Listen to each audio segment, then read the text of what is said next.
अस्सलामु अलैकुम वरहमतुल्लाहि वबरकातुहू। औज़ु बिल्लाहिस समील अलीम मिनश शैतानिर रजीम। बिस्मिल्लाहिर्रहमानिर्रहीम।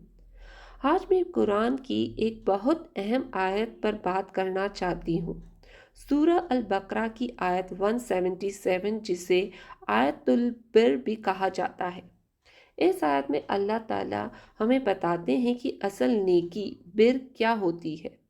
अल्लाह फरमाते हैं कि नेकी सिर्फ इस बात का नाम नहीं कि हम अपना चेहरा मशरिक या मगरिब की तरफ फेर लें, यानी दीन सिर्फ ज़ाहिरी रस्मों और इबादत का नाम नहीं, बल्कि नीयत, अकीदा और अमल का मजमुआ है।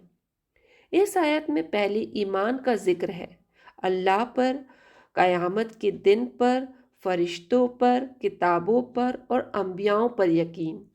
ये सब एक मोमिन की बुनियाद है। फिर अल्लाह हमें सिखाते हैं कि हमें अपना माल, चाहे हमें कितना ही अजीज क्यों ना हो, रिश्तेदारों, यतीमों, गरीबों, मुसाफिरों और मदद मांगने वालों पर खर्च करें।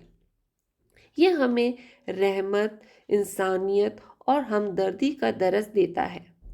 साथ ही नमाज कायम करना, ज़कात अदा करना, वादा पूरा करना और मुश्किल और तकलीफ़ के वक्त सब्र करना भी असल नेकी का हिस्सा है।